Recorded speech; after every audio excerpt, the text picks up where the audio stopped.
One of our favorite sponsors is back with us, Sunset Lake CBD. Yeah. If you're looking for CBD that actually does what CBD is supposed to do, look no further than our friends over at Sunset Lake.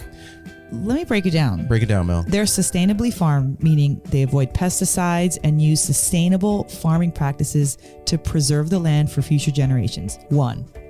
2, farm to table. They ship the CBD products straight from their door in Vermont directly to your door wherever you're at. Now that's cool. And third party tested. They test everything with a third party to ensure quality, dosage, and safety. You got to go over and check out sunsetlakecbd.com. They have so many products. Break it down for them, Apple. Well, they've got some new stuff going on. Like they always had pre-rolls, but now they got really cool packaging for it. And you can get CBD pre-roll flights of all their flavors. You can get the heavy hitter flight that also throws in some of their Keef blunts.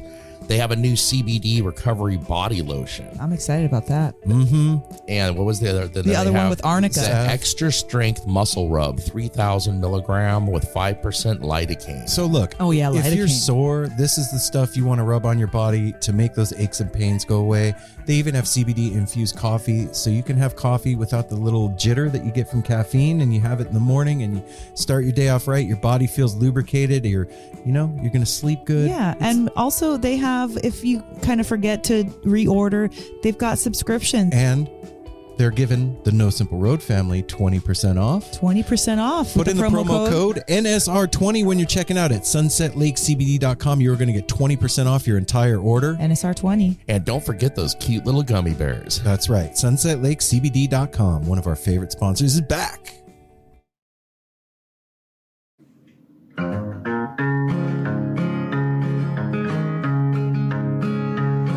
Well, it's sorta kinda feeling like apocalypse. Makes me almost wanna start wearing Crocs again. My mood changes by the different color socks I'm in. Living in a watermelon bought by Gallagher. Saving the date on a Mayan calendar. Either shooting a text or a 50 caliber. Both are quite the battlers. The world's on fire, but I haven't burned a calorie. If you're living through the hell, you're a pal to me. 2020's been an itch with a capital B. Pandemic, epidemic, your impulse photogenic. When did history become the chronicles of Riddick? Social media's a critic yelling, ooh, you gonna get it, 'cause you done did it. Well, hopefully we take the time to make lemonade out of key lime pie. We can't all live the Beyonce life, but even murder hornets break in the beehive. Be good to me, I'll be good to you. The truth is corny, but it gets us through. And your love is mighty great, but I've been blacking out on Tuesday since 1988. My brain's Chernobyl as of late. I just sit and watch my thoughts radiate. Your love's been mighty great. I've been blacking out on Tuesday since 1988. My brain's Chernobyl as of late. I just sit and watch my thoughts radiate.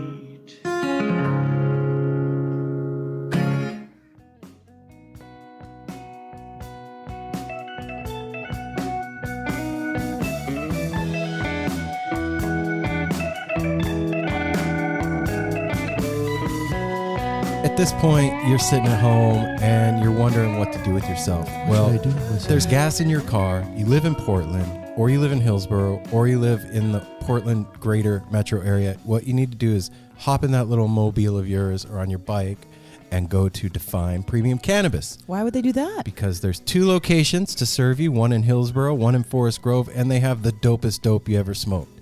I know the guy that orders the stuff there. That's me. That's Apple. And it is truly premium cannabis. Pretty premium. Look, here's the thing. You're bored. You're sitting at home. You're fucking making sourdough bread at this point. Quit making sourdough bread. Go buy some That's hard to weed. make. No, make your sourdough bread while it's baking. There it is. Go Yes. get your weed, come back, and you got some fresh, delicious, great bread to go with your fun edibles or Topicals smokables. or smokables Whatever. or dabs, or they even have THCA diamonds. Yes. Explain that to the folks, Apple, real quick. Well, that's hard to explain quickly, No, but don't THC, explain I mean, that's like pure THC. And they grow a crystal.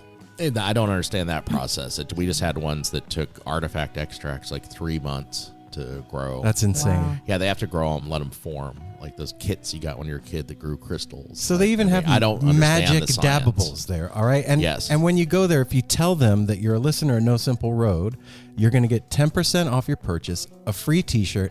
Apple's going to come back out of the back of the... What am I going to do this time? He's going to come out of the back of the store dressed as a zombie. And he's going to zombie scary. walk to the case. Yeah, that is And he's scary. going to go... But I'll be a nice zombie. And he's going to pick out your best weed for you. I will do that. He will. And so, 2 locations here in Portland, one in Hillsboro, one in Forest Grove. Tell them you listen to No Simple Road. You get 10% off, free T-shirt, and you're going to take care of your head. We love you guys. Shop Tour Bus is a proud sponsor of the No Simple Road family and podcast. Yay! Shop Yay! Tour Bus. Shop Who's Tour Shop Tour Bus? Bus? What is that? Shop Tour Bus is a fantastic, wonderful company that creates unique, one-of-a-kind Grateful Dead inspired merch, including T-shirts, hoodies, kids items, stickers, all kinds of fun stuff. And that's not the best part. What? What's the best part? The best part is when you order a T-shirt or a hoodie or something super cute, Or hat. you're going to get that. Exactly. Their hats are pretty sweet too. You're going to get that in a beautifully one-of-a-kind hand-designed box, and it is going to be sent to you with a personal secret bootleg from a Dead show that who knows what time. Could be the 71s, 80s, could be yeah. the 70s. You never know, but you're going to get one in there, and you're also going to get fun stuff like pencils and stickers and It's a surprise. trinkets and Action super cute figures. stuff. Sometimes. Yeah. I got an action figure. See, and then if you feel like sending one to your friend, you can send a personal message. If you feel like sending one to your future self, you can send yourself a future message. So they have all kinds of fun stuff. And if you tell them that you listen to No Simple Road, By putting in the promo code No Simple Road when you check out. they will give you free shipping. Uh-oh. That's right. They're going to give you free shipping for all that cute stuff that I said. Where can I get all this cool stuff? At shoptourbus.com and on Instagram at shoptourbus. Cool. So shoptourbus.com online or at shoptourbus on Instagram, and you're going to Be get the coolest more kid on the block. than you bargained for sure. And you are going to be the coolest kid on the block for sure. Yep. Have you ever listened to Fish? Out of a fish? That you got from Electric Fish Lights? Shit. All right, here's the scoop, y'all. Check it out. Go to at Electric Fish Lights on Instagram right now while I'm talking, and go look at the post that explains what we just did. There's a post with a fish playing fish. The dopest fish you've ever seen. And if you're not quite understanding what you're seeing Or what we're talking or about? what we're talking about, Electric Fish Lights is a sponsor of No Simple Road. And what Electric Fish Lights does is they take these pieces of plastic. It's called IQ technology. It means interlocking quadrilaterals. It's 30 interlocking pieces that can be configured into like 15 different shapes. And when you add more pieces, the shapes are endless. So you tell them what you want, they build it, and then it comes to your house, and it's this magical contraption that lights up your life and makes everything better. All these lights are made from upcycled vinyl, like plastic milk jugs, stuff like that. And they come with a 12-foot cord, a 12-year energy efficient, safe to leave on LED light bulb, and a hardware kit to hang your light. These are good for hanging in your basement, in the That easy 12-foot up. cord is dope. Yeah, it can be used They're fun for outdoors. anything. Yeah, that's true. For anything. And they do custom designs, like I said. So let's see, like Pickle Rick, SpongeBob, Jellyfish. a fish. And Any of your characters. Yeah, and any of your sports teams. oh, that's true. I didn't even think of that. Yeah, that's a popular one. And they're part of the No Simple Road family. So if you enter the promo code NSR in the checkout box, when you check out, you're going to get 10% off. And any NSR family member that orders a light with the color changing upgrade will receive a limited edition, special, promotional No Simple Road print. And these are only for a limited time. There's a limited supply of And these they're things. interactive. That poster is interactive with your fun new light that you're getting, that upgrade light. You so want to do upgrade. it. It's fun. The color changing light makes the poster become something even more Alive. incredible. and Clothes, special. everything. It makes everything come alive. So go to electricfishlights.com or at electricfishlights on Instagram. Check them out. They are part of the No Simple Road family of sponsors. It's seriously, you need one of these things in your house, in your life right now. So go check them out. No Simple Road is part of Osiris Media, and Osiris Media has something special for you guys. What? A new podcast called Past, Present, Future Live. When this week's episode is with Ted Leo. If you don't know who this guy is, man, you got to go check this out. Since the early 90s, Ted has been part of the most progressive forces in independent music. From his band Chisel to Ted Leo and the Pharmacist to his solo work, he's always stayed true to his punk rock roots, musically and politically. In this episode, he talks to RJ about the music that influenced him over the years, how his style has evolved, and the seatbelt removing moments that feed him creatively. Past, Present, Future Live is awesome, you guys. It takes a look at an artist in the past, obviously, in the present and the future, and goes through their whole evolution of who they are as a person and an artist. It digs into a lot of things that you wouldn't hear anywhere else, and it's one of the many reasons that we're proud to be part of Osiris Media. Go check them out and all the other podcasts on Osiris Media. We're so excited to tell you a bit about today's sponsor, Music Masters Collective. They are a nonprofit organization that produces unique music events, providing opportunities for fans and artists to meet and collaborate in an inspired and creative atmosphere. Music Masters Collective events give you the opportunity to learn from world-class musicians like Otil Burbridge, Steve Earle, Richard Thompson, former members of the band, the Milk Carton Kids, Nikki Glaspie, the Fab Four, and Sean Colvin, and so many more. At an event like the Milk Carton Kids Sad Song Summer Camp happening this July, you can expect immersive classes, evenings of entertainment, excellent food, and a space for a lucky group of folks to learn, co-write, workshop, and perform with like-minded peers, all with the guidance of Kenneth Pattengale, Joey Ryan, and some of their favorite songwriters. This all-inclusive week in the Catskill Mountains of upstate New York is guaranteed to be magical.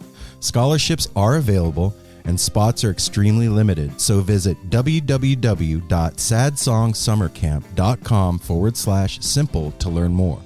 That's www.sadsongSummerCamp.com/simple. Check it out. Hey everyone, Chris Pandolfi from the infamous String Dusters here to let you know that my podcast, Inside the Musician's Brain, is back on the airwaves for Season 4, which means it's time once again to get deep with influential musicians from all across the musical landscape to really understand and translate the lessons of success, failure, inspiration, and hard work that are behind the music and the artists that we love. My guests this season include Rachel Price from Lake Street Dives, Sam Bush, Chris Wood, Chris Funk from The Decemberists, Lindsay Liu, MC Taylor from His Golden Messenger, and more. Check us out, and thanks for listening.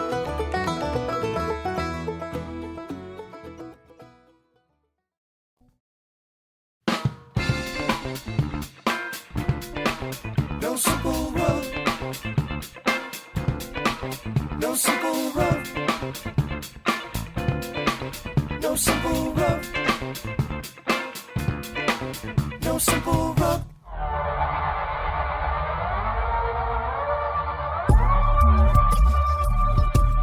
I could just imagine like going on vacation back east with Apple and you and finding the Electric Fish Lights store and not knowing anything about them. And then like On a cute little boardwalk. yeah, and Apple comes running. It's like, I found the coolest shop. I don't believe that already. Apple would not. come Okay, running. walking She's sort of right. I quickly. wouldn't cover. I come around the corner with a couple boxes, be like, I bought an Eagles lamp, and I got this cool SpongeBob What, one. dude? What did Yeah. you do? He'd make his purchase and then come get us. Actually, the Minion. I want a Minion one. Minions are really They are cute. cool. Hey, No Simple Road family. What's up, you guys? How you doing? How's everybody doing out there? What's happening? Is everybody okay? You feeling good? It's been a eventful weekend. We had the 4th of July. I hope everybody was safe and had fun and did all the things that you wanted to do. And, you know, I think people definitely shot off fireworks. I think there was Dude. more fireworks this year than everybody reported that. Darwin- Because everybody's at home in their neighborhoods. There was no big parties. So everybody, some of the looked up their videos I saw house. were crazy, dude. Yeah. That video of LA looked looked like a war zone. Yeah, yeah. So Darwin was very scared. he was and not having it. did not Yeah, want to this be here. I feel bad for yeah. all those puppies out there. There was a 4th lot of of July is sad tough puppies. for Yeah. pets. I don't. What is the arc of like? I remember in my teens, like 4th of July was my favorite thing on the planet. It was. I would save up money. I would drive to Pahrump with somebody and go get we'd go illegal to Pahrump all the fireworks every time. year. And then I don't know, man. Like once I had kids, I just didn't care about 4th of July anymore. I mean, I loved it because it's my dad's birthday and my daughter's birthday. But And when your kids are still young enough to really get a kick out of it. Well, Simon didn't like them when he was little, and Sydney didn't care for them either. yeah, I guess that's true. Simon was scared, and it bothered his ears. That's right. Remember, Yeah. like he would get scared and literally cover his ears. So even though it was 4th of July, the kids never really They liked weren't like, fireworks. "Come on, more, No. More fireworks. I Let's think- light stuff on fire. Blow it up, Mom. We bought sparklers always because that was super cute and fun. You know, like The Vanilla Family. well, yeah, Yeah. because it just was. I don't know. It was dangerous. Yeah, hey, their kids still have all their fingers and toes. Yeah. Their hearing But our is dog good. now has PTSD. Oh, Yeah, It's sad, man. He gets all flipped I out. was- yeah. there was some controversy about that. Yeah, I don't. No, on, you on know the what? doggy. Okay. About the I doggies think the CBD, and the fireworks. CBD market sees a spike right around the 4th of July because everybody buying CBD. I know I to took some treat on the their 4th of puppies. July. It's going to be a long night. No, you know what, man? We're a little late getting the episode out. By the way, this week's episode is the one and only Dave Schools from Widespread Motherfucking Panic and every other thing in music. Yes. That he does. This guy is, well, Dave you Schools guys is from know. himself. Yeah. What is he? He's a citizen of Earth. Yes. You know, but we're a little late getting the episode out this week. And I got to be honest with you guys. Like, it's tough to do intros and do what we do right now. It's not easy, man. I mean, when all this started, like, I was like, oh shit, music has stopped. How are we going to continue doing No Simple Road? Like, there's going to be no festivals. There's going to be no live shows, at least until summer when it first started. Yeah, and now we're it's kinda like dumbfounded. Yeah. Like, what? How can this be until summer? No. And now it's like, okay, 2021 is a good bet for live music at this point. And I was really questioning how we're going to keep going. And then I was like, you know what? No, we just need to keep doing what we've been doing. And that has been the mission since all this started. And it's tough, man. It is not easy to keep out of the maelstrom that's going on out there, and to not get embroiled in controversy. I mean, even a discussion about fireworks can turn into something awful at this point. And, you know, but this episode this week is something really special. Dave. Yes, it is. And something very special and unique and strange happened during the but the recording of this as well. Totally. So if the jam band scene, and Dave, if you listen back to this, please don't take offense at this. I mean this in the kindest kind of way. If the jam band scene had a guru, it would be Dave Schools. Like, this guy. I said after talking to him, Yeah. like the last name Schools. It But makes this sense. was like talking to a teacher of music, so kind, so thoughtful, and so intelligent in the way, just everything. You'll hear it in this interview. We're all floored after this one. This is one that made us really think, you made us, Dave, you made us like love each other more, think more, everything after this. Appreciate everything more. We were Yeah. very elevated and elated with doing this. Yeah. And Dave's presence came Into our into dining our room. house. Yeah. Like, I don't know how else any other way to say that. Like, Well, we've said like sometimes, you know, and we've even said, I think in this episode, there's certain people that like their energy enters the room, you can feel them. it precedes that. But Dave felt like he was in here. Mhm. Like he felt like his entire body, his energy, his spirit, like he felt like he was in here, and it was very personally. Do you want to like, talk about it? About Well, what happened? during the course of the interview, I started to have a panic attack which I've never had before and didn't realize what it was. So it's my first time having a panic attack. So I've heard of it because I used to work in a hospital, and I've had them. Aaron's had them, and people around me had them. Sydney's had them before, but I never had one. So when it happens to you, you don't always think rationally, So while I was sitting here writing in my book, I was taking notes with Dave Schools and the interview, and I had written a widespread panic on the paper that I was writing. And as I was having the panic attack and kind of had this crazy heart palpitations, and I kind of looked over at Aaron and just looked. I knew something was up, but we're in the middle of an interview. I'm not going to okay, everybody stop. And Dave is talking, and but I'm like feeling my heartbeat in my throat and in my eyeballs. Like it was just like coming out, and as I looked down on the paper and see the widespread panic, and I just started to trace over the word panic over and over and over. And I was like, oh, I'm having a panic attack. It was like my hand was just kind of like telling you what happened. But it was unconscious because I was just writing, and I wasn't going to say anything because I was embarrassed. Not even embarrassed. Well, we're in the middle of an interview. Yeah, we're in the middle of an interview. It's not the right time. It was a very interesting part of the interview too, where he's talking about Colonel Bruce. Yes, and so that was another strange thing because I didn't have that feeling going into the interview at all. Like we were all laughing and joking, and we did an intro or whatever we did, and then that happened, and I don't know why it was so poignant, but like at the end when we started talking about it, I just was remembering a lot about that day because I was reminiscing about that day and coming home from work and thinking about interviewing Dave Schools and like the grandeur of it, the gravity of it, which it's a big deal to us. In all the No Simple Road time, I don't really recall feeling too.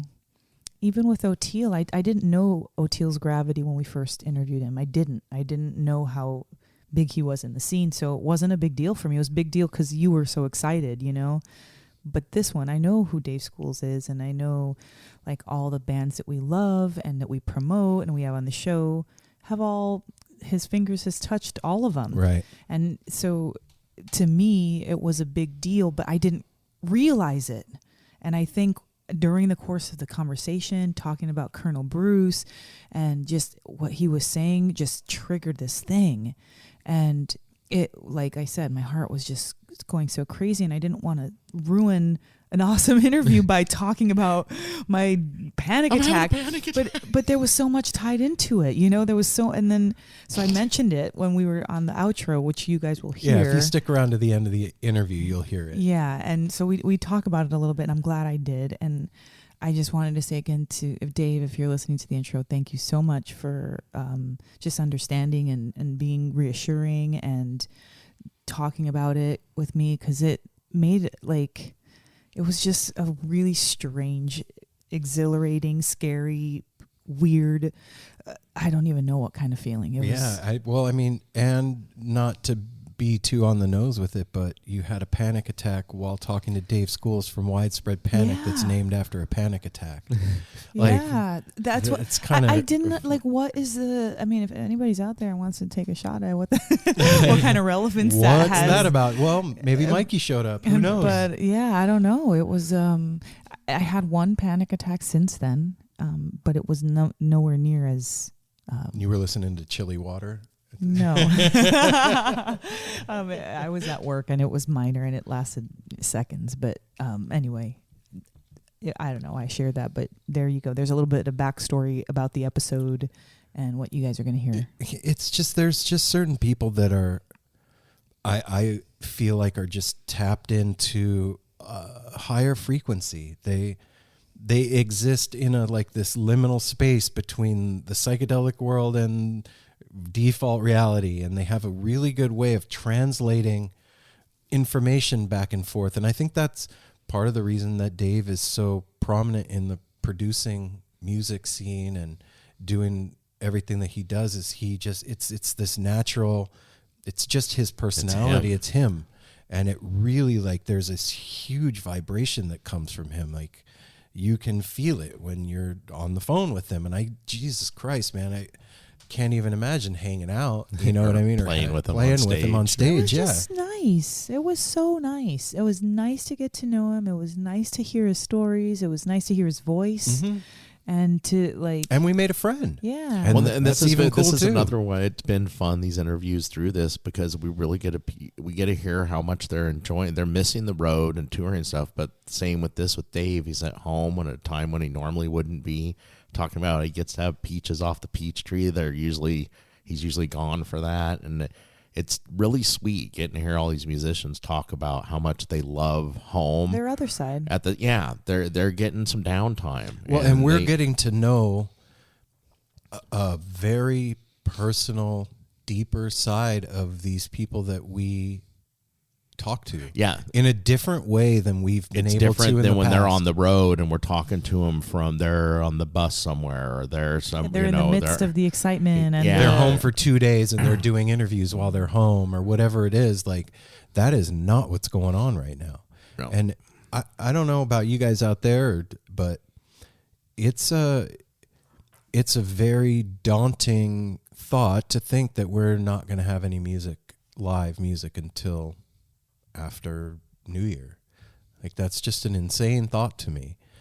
But don't dwell on it. We don't know. Nobody knows. No. there But, has you been know. small live things, and Right. so in We'll the way see that we live know music before the end of the year, okay. of course. But Not huge venues. I but- think one of the wonderful things that's a flip side of that is that we do get to do this and Yes. and give it out and put it out there so that there's at least some of the energy going out there, and like I said, we're getting to know these people, and when we do end up back there with everybody, it's going to be on a completely other level, because the level of what's the word I'm looking for? Not personability.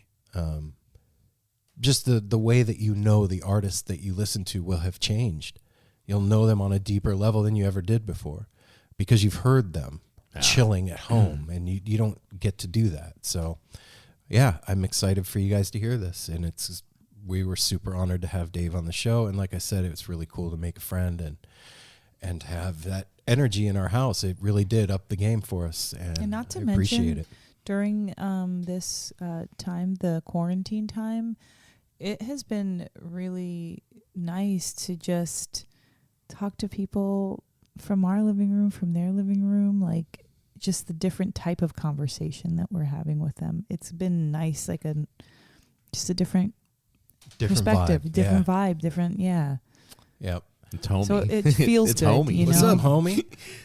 So yeah, you guys, and you know, I last week was Billy Strings, this week's Dave's Schools, and we got a bunch more coming for you guys, and that's another bonus that's come out of all this is artists have a little more time to talk. So we've had a chance to get with some of the artists that are really busy most of the time, and so I'm excited to bring you as much as we can of that. And like I said, we're just going to keep doing what we've been doing, man. I started off by saying that it's tough to do this and not get embroiled in the controversy that's going on, but we are able to do this and bring a different perspective and give you a little bit of that connection to the artists that we love, and you get to hear another side. So that's beautiful, and I'm really honored to be able to do that for you guys. And I think that is like one of the raddest parts about doing No Simple Road is that right there. That's like one of my favorite things, especially right now, man. Like, when it's needed the most. yeah. So you There's know not what? a whole lot of outlets, inlets. You know, it's that. What are we? We're a We're an lighthouse. outlet. We're an inlet. We're a headlight on a northbound train. We're a, I don't know. It's our medicine. It's Yeah. like vitamin, like supplements. Vitamin NSR. Keeps You know, us it's like feeling when good. you're home and you don't have to get dressed, but you Yeah, get- I do know what that's like. but you get dressed anyway to give yourself some structure and some, normalcy. And so I feel like that's a part of what the show does too. It gives a little bit of structure to the week and a little bit of normalcy in a changing world, which it's fine. We got to embrace it, and that's awesome. But also, sometimes you still should. Sometimes you need your constants. Yeah, You that's know, true. Your rock, your horizon, the Wow. sun, the moon, those things. If they were all different at a certain point, it'd be really weird to wake up to like a green sun or zero moon coming out, or the horizon was vertical. Like, it would be really strange. So certain things. I just Let's pictured say. like all Mornings, those. Mel. Oh, wow. What? So I just pictured like all she's saying them. It's like, whoa, Well, yeah. what if all of them happened at once? that'd be a cool poster. Hey, I might have to draw that. You know what? Let's quit talking about it. What? Let's get them to the interview. Let's get to the Let's do business. We it. got to do a little business. Yeah. Yeah.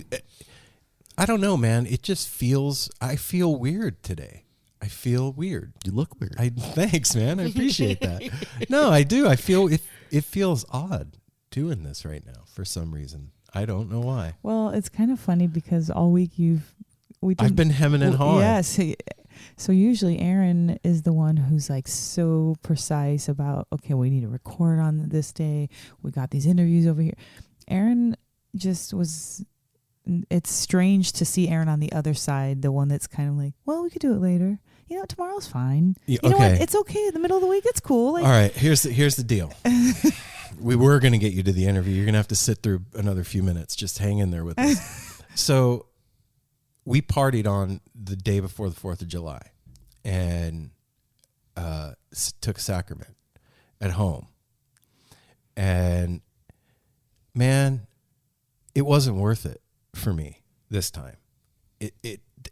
I realized that not having the music and the people around me, well, we did have music on, and we did and have we each weren't other. at a show, So yeah, and there wasn't the crowd and the band and the whole arc of going and being excited for the show, and then the energy feedback loop that happens at the show, and the afterward part of it, and talking to people, and set breaks weird, and not having that left me flat the day after. I was just like, ugh. Yeah, we didn't get to go to church. We kind of watch Yeah, we peered in the window. church on TV and hang out. Yeah. Well, I wouldn't say it wasn't worth it because I mean it was really it was fun. It was really fun night and a nice weekend. Okay, But it was wasn't fun. that like we were talking about that day. There was. It's like going up a roller coaster, ting, ting, ting, ting, ting, ting, ting, and you never really you kind of get to the top and stay because there was no band, all that other feedback that we're used to when we do that.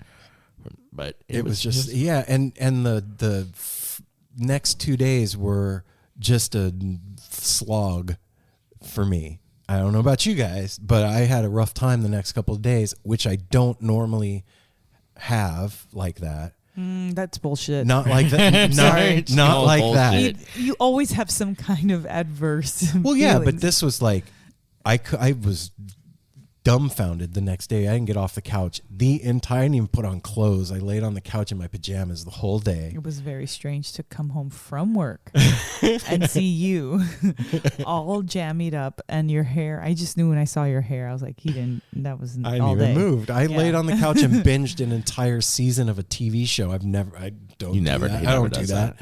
And it like bled over into not wanting to do the show this week. I was just like, oh, fuck it. Like, it doesn't matter.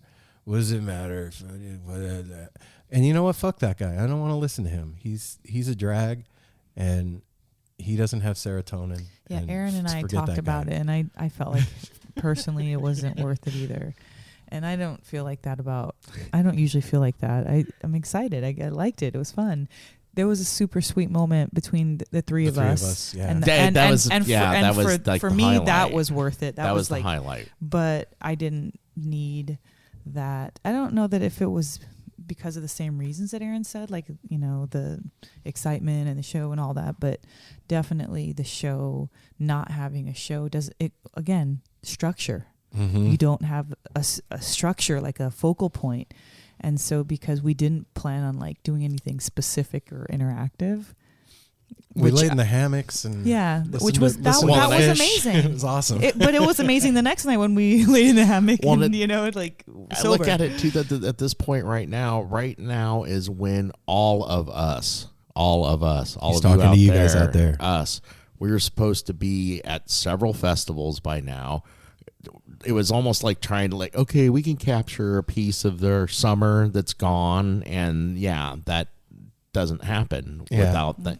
It was really weird, and lately, like Father's Day weekend, the last 2-3 weeks have been just kind of weird, wonky, because it's usually when more things are going on, we're supposed to be out doing things, traveling, and trying to grasp for that. The changes of the world definitely affected the ability to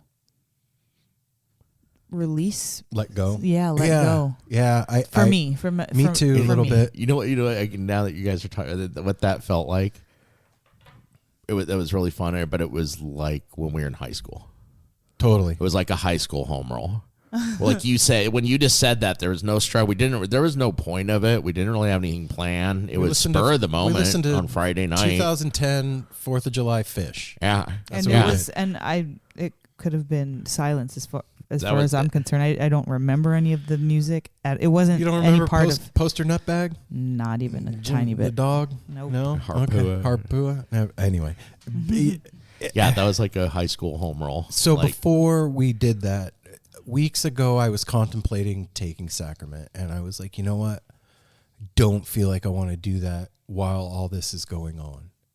The energy in the world is too heavy right now. Headspace is not My right. headspace isn't right. I'm not sure if I want to do that. And then the opportunity came up for the 4th of July. I was like, well, it's my daughter's birthday. It's the first time my dad's been gone. It's his birthday. Like, I should celebrate, and it's okay. And I talked myself into it against my own better judgment. And that's what you get. So, lesson learned. Get what you get, and you don't throw a fit. That's right. I did. I'm not throwing a fit. I'm just talking about it to the family. I'm letting them know what's really going on. If I sound weird, that's what's up, man. I'm just being honest with the crew. That's it.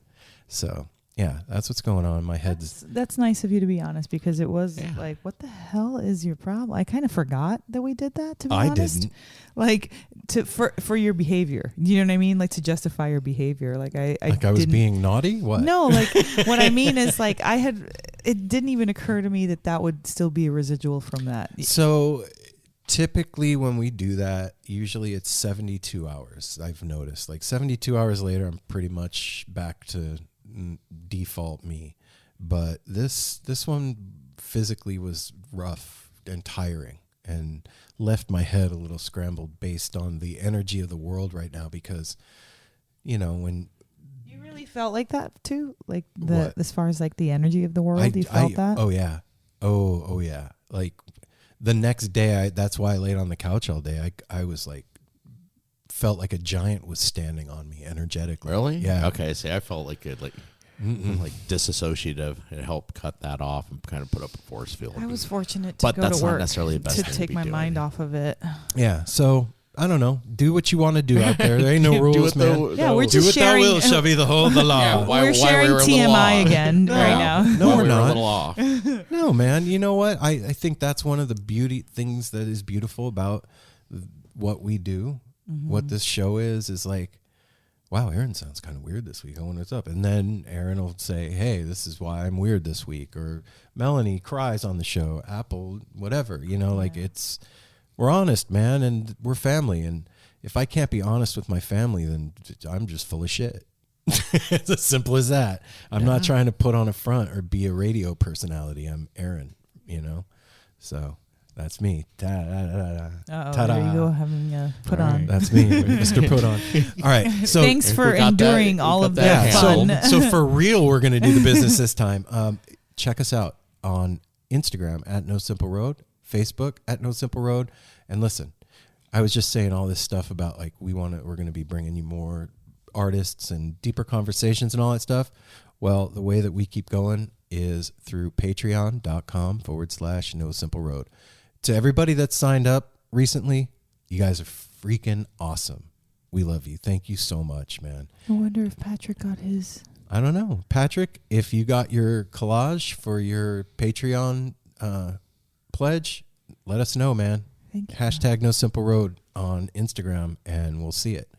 But yeah, that's how we keep gas in the tank and pay for all the things that we do and do the things that we need to do. And also, thank you to all of you that have recently purchased merch through www.nosimpleroad.com, man. A bunch of you have bought some t-shirts and stickers and stuff, and man, we really appreciate that. That helps keep gas in the tank as well. So go on over there. There's hoodies and t-shirts of all different colors and a couple different styles, and that's at nosimpleroad.com. And those hoodies are that hoodie is so soft and comfy. That's what I put on when I was coming down the other day, just because it's like a like security the inside blanket of the feel. It's really nice. Yep, it's pretty awesome. And if you want to do something sweet and kind for the No Simple Road family, you know what you can do? You can go on Apple Podcasts and you can hit the search icon down at the bottom and type in No Simple Road and go to our show and leave a 5-star review and a little text wordy thing there, and we will read it on the show. We'll read it. We'll be super stoked. Same with the email. Same with DMs on Instagram. You guys should know. People have listened. People who haven't listened, you send us something, we're gonna shout it out. We're gonna. Unless you say you don't want us to. That's what puts more fuel in the tank too. Like that is so true. It makes us so happy every time when we sit down to do this. Each of us are like checking for like, did we miss anything? That does remind me, we did miss something. We got a letter from Carrie, Mountain Carrie. What? When? And hang on. So Carrie is a long time listener and friend of ours, part of the No Simple Road family. And we got to meet at Fish, right? No, Gorge. Gorge. That's Yeah. right. When she came to Dead and Company. And she and I correspond now and then. And she wrote a letter on the 23rd. And I am remiss, I haven't gotten back to her. I usually get back to her right away. But I wanted to read you guys a letter. Just this is the kind of stuff that comes through the inbox that like lights me up, man. This is the kind of stuff that I'm like, this is what No Simple Road is all about. And so this is from Carrie. Hey, everyone. Just thinking of you all and wanted to say hi. I've been really appreciating you all as a source of comfort and connection. Thank you for keeping on and making the show a place I do call home. Hard to believe it's been 3 years. By the way, it's our anniversary. Yeah. Coming up in a couple of weeks of the first episode of No Simple Road. I recorded it on the 4th. I thought you released it on the... I did not release it on the 4th of July. Okay. Sat on it for a minute. Sat on it. But anyway, yeah, so hard to believe it's been 3 years. I'm glad to know that you all are well in these crazy times. I have been well too, and in many ways this isolation has been good for me. I already live such a quiet life, and not a whole lot seems different. It was disappointing to not be able to finish the school year, but after I learned all the new technology, it wasn't too bad being a kindergarten teacher from home. I do miss the kids, and I'm really hoping we can go back in the fall. I've enjoyed all the time of reflection, and my kids have actually become friends. We have a large garden, but also a large vole population, which is eating well. Yeah, we have a vole population here that's eating well as well, Carrie. So I hope to do lots of camping this summer, and I'm off to a good start with that. I continue to enjoy all the episodes, and I'm grateful for all of you. I can only imagine how much you are all missing live music. Aww. The handful of shows I see a year are very much missed. I am so glad I went to Dead and Company's New Year's show. I had a strong feeling that the circle was being completed by that trip. Love you all. Wishes of safety and peace to each of you. Thanks for being my family, Carrie. Oh, we love you, Carrie. Yep. That's what it's all about. That's awesome, too. Your kids are getting along. That's good. We met Carrie. She came out. That Gorge show was such a beautiful time for family. Like, there was so much, like, crazy shit that happened during that time. It was awesome. But it was such... When I look back at it, I have the picture of the Polaroid in my locker at work, and it's such a proud moment for me to see not only my grandson, but our extended family, our No Simple Road family. Like, it was just so much love. So shout out to that time and everybody, Chris, Carrie, Nate, Megan, BJ, Cody, there's so many others. Adam, Sid, everybody, Simon, Max, there was 3 generations of Schaefer at that show. Nate. Yeah, the other Nate. Yeah, so Grand Poobah. Wait, no, I said Nate. What was Did it? you? The interview from downstairs?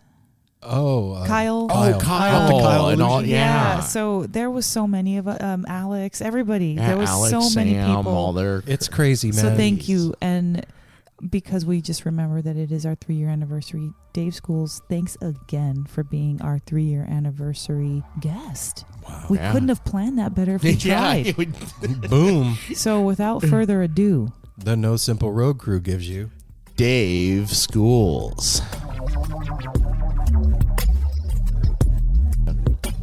Hi, Aaron. and the Hope you have a bunch, good day. hey, the bunch is only 3 of us, and I'm Mel, Dave. So thanks for being with us today. Your name is Mel? Yeah, M-E-L. All right, Mel. How are you? I'm And good. who's the third? And then the third one, this is Apple. And thank you for giving us some of your time on this beautiful Sunday. All right, Apple. Good to meet you. I don't even know what your podcast is about, but people I love do it, and they're excited about it. So let's have a wing ding. Yeah, man, let's do it. So I'll give you a quick 3-minute backstory. 3 years ago, my son bought me a little crappy microphone for Father's Day and was like, hey, Dad, you're always talking about music. You guys should start a podcast. And I was like, okay. So I recorded an episode by myself on our front porch talking about how I got turned on to the Grateful Dead. And slowly, I live with, obviously, my wife, Mel, and my best friend, Apple. We all moved up from Vegas to Portland, Oregon.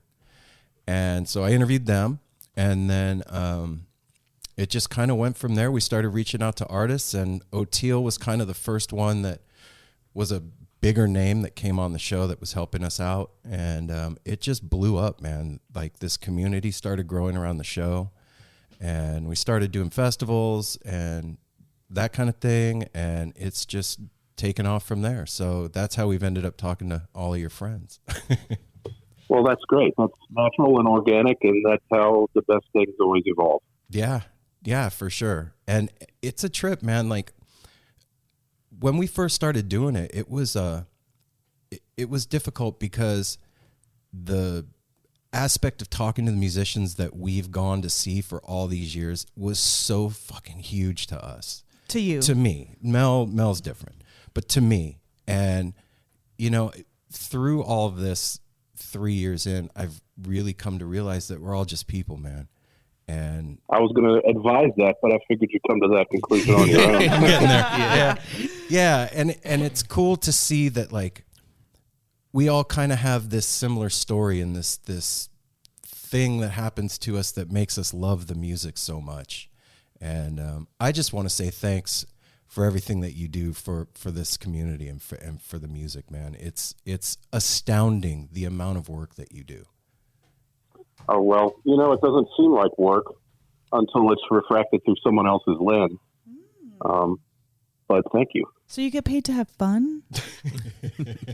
Well, you know, I think it's Ronnie Millsap's, a country star, has sort of a quote that I'll paraphrase, but it's like, they don't pay me for the time on stage, they pay me for the schlep. Oh, shit. Okay. So what's the schlep, though? Well, the schlep would be leaving your loved ones behind to go on the road, you know, and live on a tour bus if you're lucky. Right. But generally it would be a van, close quarters, probably, you know, widespread panic. We had 7-8 people jammed into hotel rooms. Wow. You know, and How many hotel rooms is that? I mean, no, that would be one hotel room for 7 or 8 people For everybody. whoa. Okay. for years. You know, Mike like Hauser, 5 years? He liked to. You know, it's so in the past that I can't remember because it was a natural evolution. But you know, it literally started with 2 cars. Mikey had an old Land Whale, and JB had some sort of Cutlass that perpetually had a donut tire on it. And we'd load whatever gear and mic stands and stuff we had into those 2 cars, and we'd drive from Athens to Macon, Georgia, or Greenville, South Carolina, and we'd play someplace, you know, and we picked up our fans one by one, and that's how it started. And then we had a 1968 Bluebird school bus. Yeah. Where we had to park it, we had to back it up a hill, generally, because the first gear wasn't really viable. So we'd have to roll start it and pop it into second gear to get it to go. And we wore that sucker out and left it on the side of the road, and someone hauled it off between Richmond, Virginia, and Charlottesville.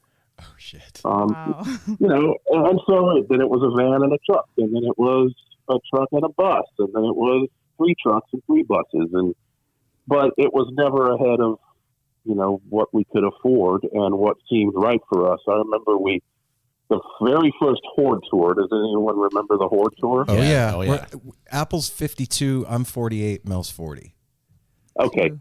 So the first Horde tour was only like 7 shows, but it was us, Bruce Hampton, Fish, Spin Doctors, and Blues Traveler. Right. All those guys had buses, except for us and the Aquarium Rescue Unit, Bruce Hampton's band. And we were headlining some of those shows. We pull up, in our van and our little cube truck, and everybody else had their fancy tour buses. But, it's just natural. It's the way it works. I wanted to ask you that's the schlep. I wanted to ask you the about Bruce, Dave.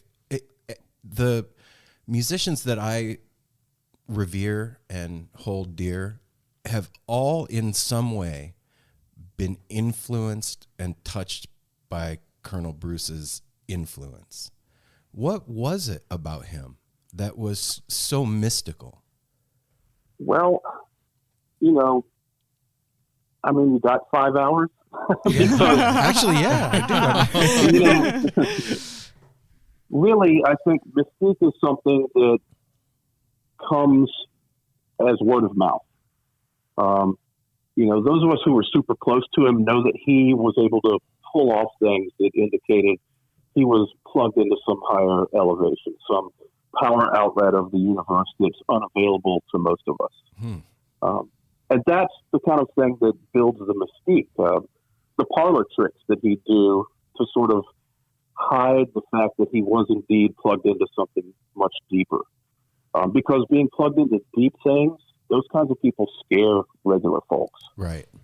It's something that most people don't understand, and therefore it's a little off-putting in some cases. It's frightening.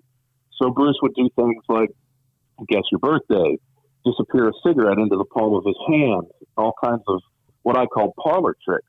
Right. Because those were easily debunked. And if you're able to call him a parlor trickster, then he could hide behind that and not freak people out by some of the things that he was able to literally pull off. But none of that matters because that's mystique.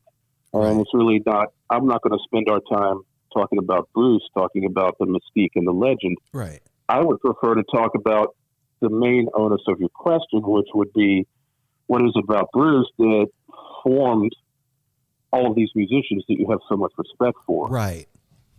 And I would say that's a twofold thing. One, he viewed himself as like a little league ball coach for musicians. Okay. Which is like, we're not talking like Major League Baseball. We're definitely talking about baseball, but we're talking Bush League.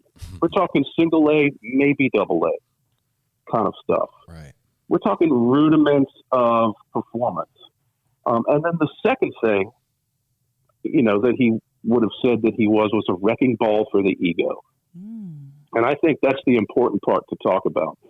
We can talk about the rudiments like sort of stuff you see James Brown run his band through.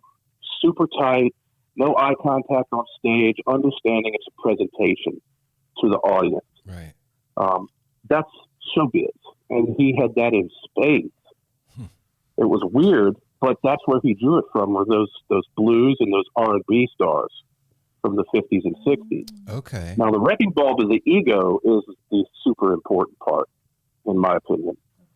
Because as best evidenced in the classic Aquarium Rescue Unit, which featured O'Teal and Jimmy Herring and Jeff Sipe and Reverend Moser and Matt Mundy, the mandolin player, those guys were incredible alpha dog musicians. I mean, supremely deep cats.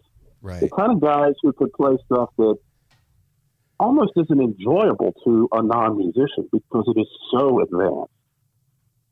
But he was able to take them, strip their egos down, give them the freedom to be themselves, express themselves, have their own language through their incredible chops.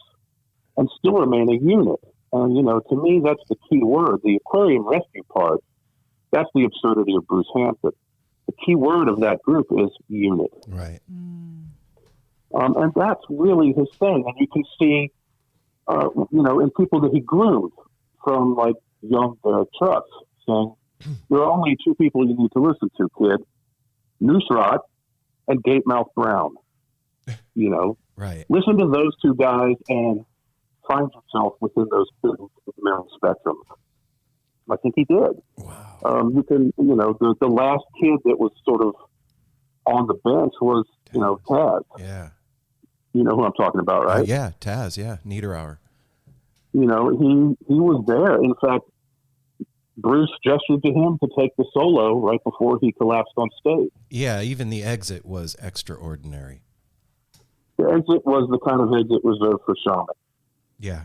To go out of this particular plane, riding on an immense wave of love generated not only from a sold-out house, the finest house in the city you love, the Fox Theater, Right.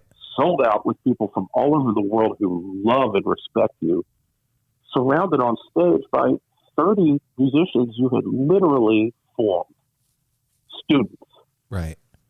because none of his mentors were still alive. But if there had been, there was one there. I can't remember the fellow's name. He's like a 90-year-old piano player. But Bruce would tell you Bobby Blue Bland was his big hero. Mm-hmm. And that's why Love Light was the first song he played and his very first ever public performance. And it was his exit tune. Song will never be the same for me. It's astounding. It's literally like, that's one of those things that stops me in my tracks. Like, I never met the guy, but I've been affected by him through all of you guys. And that's one of the reasons I wanted to talk to you, man, because Widespread Panic, aside from Panic, what you're doing is carrying on that tradition of training up those musicians. All the bands that are coming up that I appreciate have your fingerprint on them in some way, shape, or form. And that's, this is like, I'm going to cut you off just because I appreciate that. But really it's an infection, and Bruce would approve of that term. We have infected with intent the role of rock stars and powerful musicians.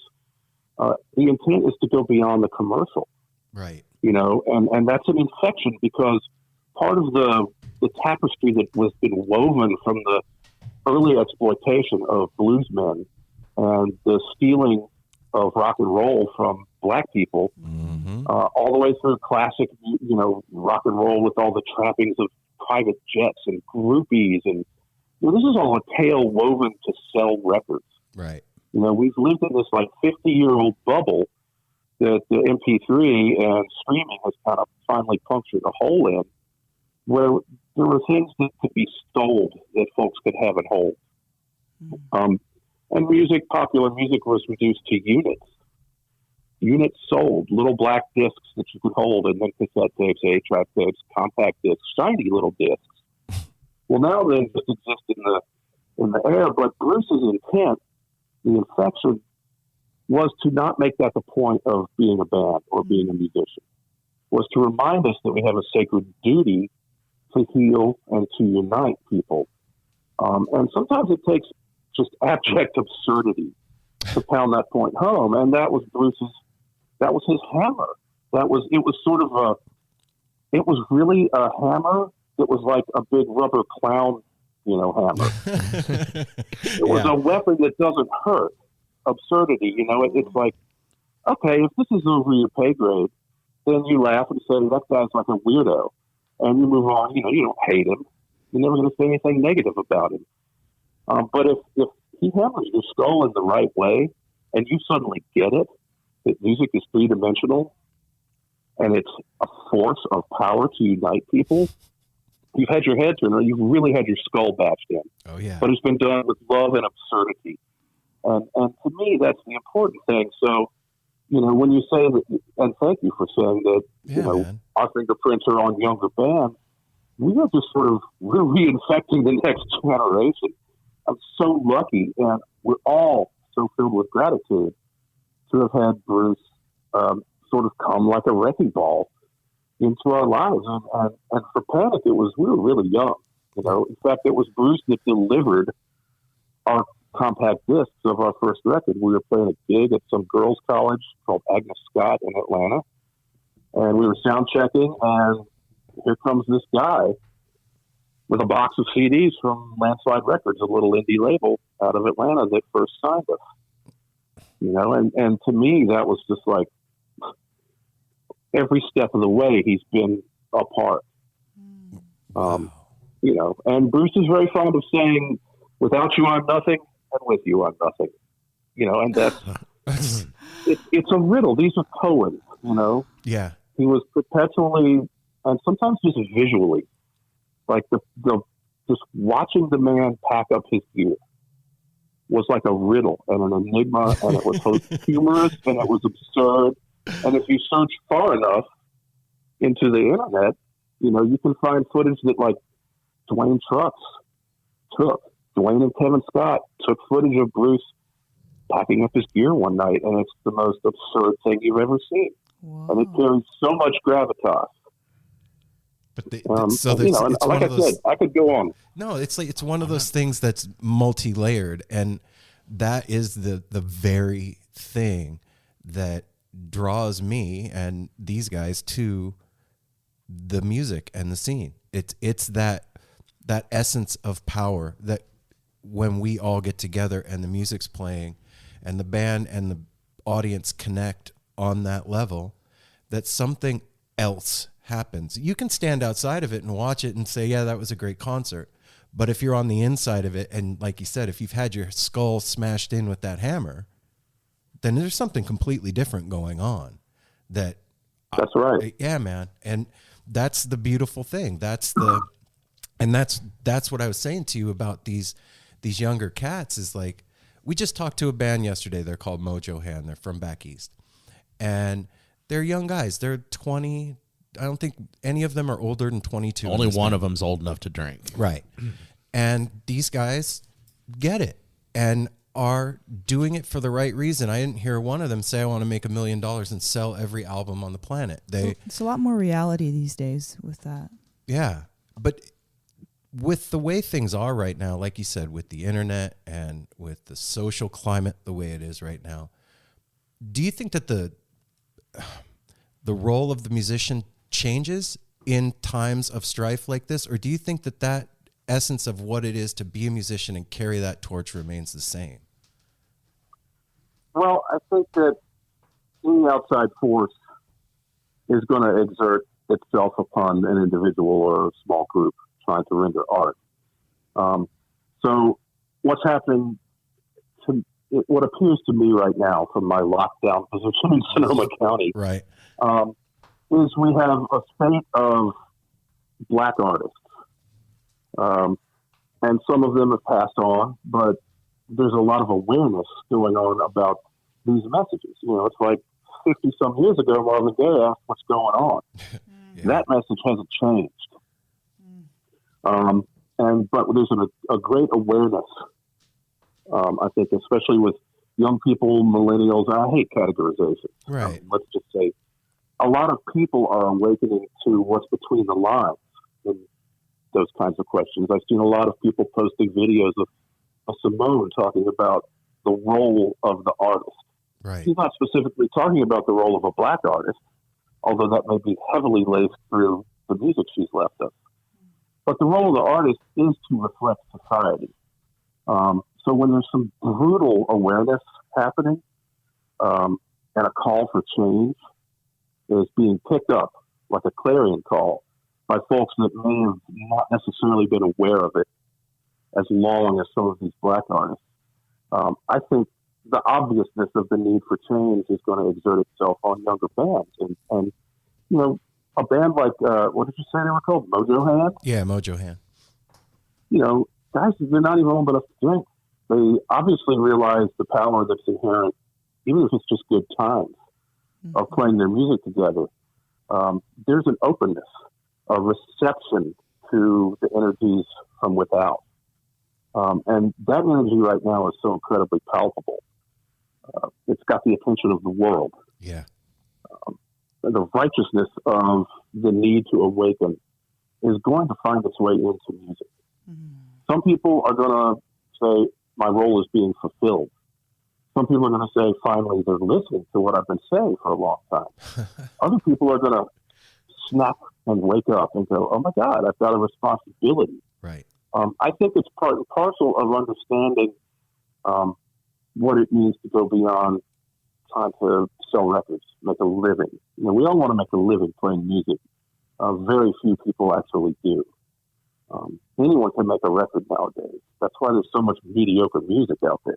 Right. Because anyone can make a record. And anyone can be a genius. Any group can make the next Dark Side of the Moon. But the chances of us hearing it, it's at slim the and scale none. of which, Yeah. you got to have a lot of friends who turn over a lot of rocks. But I think right now is a great time if there's a group or an artist that's looking for like a direction for their output. I think they're getting a lot of signs from the universe right now. We need to wake people up, make them open, crack them open, and make them receptive to the indoctrination that they've been unaware of in a lot of cases. Right. Dave, can you think of anything that through this that you've been awakened to that you didn't realize? Well, it's ongoing. I mean, I've been doing a lot of work on myself for at least 20 years since I kind of got sober. And it's not kind of, I got sober. No. And, that just by processing that, there's a lot of self-examination. It's been an ongoing process. But the term I like to use about myself is I really want to remain teachable. Not always successful, but I try. And like in terms of maybe the tumult that's going on right now over race inequality, this has been like a 3-year journey for me because I grew up in Richmond, Virginia, the capital of the Confederacy. And about, if you recall the tragic events of Charlottesville about 3 years ago. Yeah. That happened right before the Lock-In Festival was scheduled to happen. In Virginia. And I happened to have I caught a ride with some friends of mine that had to go to Richmond to do some business. So I was like, all right, well, I'll ride with them to Richmond. I'll see my mom. I'll rent a car and I'll drive to Lock-In on the back roads. And I'll start trying to learn for real some of this Civil War stuff. Okay. Because there was a big cry at that time to start taking down these Confederate monuments. What is a city without its music? The legacy of the New York Philharmonic is incredible. Nearly 2 centuries of history. That's a lot of music and a lot of stories. I was sitting on stage for the very first time thinking, I can't quite believe this is happening. Join me, Jamie Bernstein, as we explore the history of the New York Philharmonic. It's the NY Phil story made in New York, a podcast about a city, its people, and their orchestra. Listen wherever you get podcasts. So I'm like, I grew up in this. And I began to discover that what I was taught was more indoctrination. It was a whitewashed version. And you never read about the Reconstruction of the South in history. You read about the Civil War, right? But you never get to what happened afterwards. And you do not get to the Great Betrayal. You do not understand what redlining in city districts is. And so it kind of began this learning, unlearning thing. And it's hard. And you hear a lot of Black authors and activists talk about the great unlearning. And how uncomfortable it is to take note of the indoctrination that some of us have been subject to, and how that discomfort provides a great space to learn, to be open to change. And so, that's a long-winded way of answering your question. No, it's a beautiful way. No, Yeah. that's exactly what I was talking about. Because I know for me, like not dealing with, just being alive right now during this time and the the tension and all that, I have examined myself the same, like you said yourself, like it's an ongoing journey when you're, if you're trying to improve yourself and improve your way of thinking and keeping your mind open and teachable, and just, you know, seeing how people relate to one another. And it's a, I don't know, like, I just wonder how other people are doing it as well, you know, other people out there, because I know it's just affecting me and just helping me to become better and more aware, and, you know, doing this, educating, having a conversation and learning from the conversation that you're having. And that's what I wanted to say, was like, not only with the social unrest that's going on right now, but the whole pandemic thing, the vibe that's in the air, the ethos of being awake out of bed every day is uncomfortable at this moment in time. We're cut off from the things that are familiar and comfortable to us, playing music, seeing music, going out to eat, being with our friends, gathering, all those things. So just the very nature of opening your eyes and getting out of bed during the day is uncomfortable at this point in time. And that's difficult to deal with. And I didn't think of it like you said just now, Dave, like that uncomfortability provides a great space to learn and be open in. Yeah, and I think the key to, you know, this has been important to me in keeping me honest with myself, as because this really is, you know, you've heard when a cancerous tumor is taken out, they talk about margins, right, and how wide the margins are, and sometimes it's like, well, the tumor was the size of a penny. You know, why did you have to take out the size of a grapefruit? Because the margins are the key.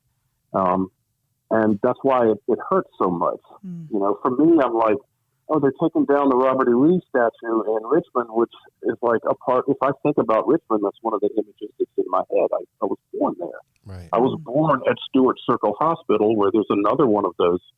It's on the same street. It's the Jeb Stewart Monument. It's going to come down. The margins of taking these cancers out and the sum total of what all they stand for hurt, because it's like this fuzzy picture I have. But the fact is, those things were put there to split the city in half and remind Black people that we're not really behind them in this town. Wow. You know, there's a lot of people talking about, oh, my heritage and, you know, my forefathers. Well, your forefathers were treasonous. I'm sorry. You know, and the fact that I grew up in this town and didn't really even realize, just like, I went to a million field trips, you know, Petersburg, Colonial Heights, Gettysburg, Fredericksburg, Cold Harbor. Whoa. It's born, you know, we're born into it if we come from that area. Right. But it's like, I think the main point is we're privileged because we can think about it. You know, we're privileged because of, like what you were saying about waking up and realizing what the pandemic is costing us. We're from a point of privilege just to even think those things. Right. Because there are a lot of people not as lucky as us that can sit around and talk about it, because they have to try to stay alive. They have to try and make a living. When it comes to the race stuff that's going on in the country, it seems to me we're very privileged because we're taking this philosophical viewpoint of it. Whereas if you were Black and you lived in Richmond, you'd have to see these monuments every day as you go from where you live to where you work. A constant reminder every day. So my main thing that I think has kept me going through this pandemic, to shift to that thing, also the racial thing, is the gratitude I have to be able to sit here in my house with my wife and my dog and cook dinner every night. You know, I was planning on taking some months off after we finished this Neil Casal tribute record we're working on. But the last session for that was supposed to be in April, obviously got scuttled. Right. So I find myself into this sort of test retirement situation, as I've been calling it now. And the main thing I have is this terrible stuff going on. We don't have the right information. Perhaps our federal government really dropped the ball on preparing for this and being able to deal with it in a scientific and logical way. But I'm lucky because I can sit here and look at these idiots debating whether or not to wear a mask. Right. You know, I'm going to wear one because it's not about me. It's about everyone else. And if I'm sick and don't know it and I wear the mask and go out to get supplies, the chances of me infecting other people are much slimmer. Yeah. So for that, I'm grateful. The fact that I can take my dog, they closed the park. It's only recently been reopened. So the fact I can take my dog elsewhere and walk him makes me feel very grateful. And that's a difficult thing to cultivate when it seems like, geez, what the hell's going on? I mean, 2020 was starting off pretty awesome. Yeah, it and then all of a sudden, it's like, you know, you see these memes where, you know, what's next? The Stay Puft Marshmallow Apocalypse? Murder hornets? Yeah, totally. Well, murder hornets are a plot device they're certainly going to bring back in the fall. Because, you know, it's like foreshadowing. All right, when are these guys going to show up again? Dude, it's a trip to think about what you're saying on a like macrocosmic, microcosmic level. Like if default reality or consensus reality is a manifestation of the collective consciousness, so to speak, and those monuments are coming down, and there's a sickness across the world, things are changing in consciousness. It's an outward manifestation of that thing becoming real in reality. So I guess you could look at this time as really beautiful in a way. I think you have to get through it in a positive way. It's very easy to get swept down the rapid of negativity. So like, what were they calling it? Feed fatigue? Yeah, feed fatigue. At the height of the riots, it was like, oh my God, it reminded me of 9/11. It's like, I can't look away. It's horrifying. It hurts my soul. It breaks my heart. Yep. Yet there is power behind a movement. And I think that, you know, something you want to talk about collective consciousness and the definition of reality. Something Noam Chomsky always talks about is after a revolution, when there's a winner and a loser, the definition of the terrorist or the definition of the rebel, you know, and patriot is determined by who wins. Right. So if we come out ahead and we get some historical hindsight on the events of 2020, it could very well be that this was a catalyst for very positive changes, you know, a very hurtful, painful, tumultuous point in our history. But as I'm prone to trying to say to my goddaughter who should have been driving her car and enjoying her sophomore, junior year of high school, you've sacrificed those sort of mundane pleasures for living through a pivotal point in American history and maybe world history, and possibly the history of human consciousness. You know, but we don't really know until later. Wow. Yeah. My son is 18 and was a senior this year. And, you know, all the things that happened, you know, no prom, none of the graduation ceremony. He didn't get any of that. And being able to say what you just said to him, thanks, man, because I haven't known what to say. You know, I feel like he got a raw deal. And just being able to say something that means something real, that's really cool. And I did not think of it like that. Like, I don't know if it's any kind of panacea, but, you know, I think it's like we go through, you know, we get hurt when we're kids or we get into trouble or something. And at the time it's happening, it's like the worst thing in the world, right? Right. But later, it's like a great anecdote because you survived it, you know, and you found a way to weave some positivity into it. And maybe it spun you onto a completely different course for your life that gave you more than you ever could have dreamed because you didn't know you could dream that. And that's really all I can hope for. It seems like the biggest growth comes through the times of the greatest discomfort. Birth. Yeah, it's not pretty. You know, that keeps me going. Wow, Dave. Yeah. I'm not getting the stuff that I need right now. And it would be really easy for me. And believe me, I've fallen prey to it because this is, what is it? We're in month 3 of was it March, April, May? I'm 4 months into working starting from home. month 4. Yeah. The things that I live for that make what I do really, really vital to me, the traveling and the collaboration and the working with different people in the studios and the performing with my brothers on stage, as we've done for 35 years. All of it just got shut down in the blink of an eye. Yeah, it's got to And there's really no, despite having band meetings and listening to the best science, it's still very fuzzy, as far as the future is concerned. So it's easy for me to sort of be like, man, this is a bummer. It's a complete bummer. And sometimes I have sat in that for a little while, but generally, I have to remind myself I live in West Sonoma County. I can take my dog for a walk. Yep. This is the breadbasket of the world, the pinnacle of slow food on the West Coast. And, there are vegetable stands that are practicing great protocols, and I can whip up something that's out of the dirt that my house sits on for dinner, and it's healthy and good. And that's key, because believe me, that doesn't really happen on the road. Yeah, no shit. Yeah.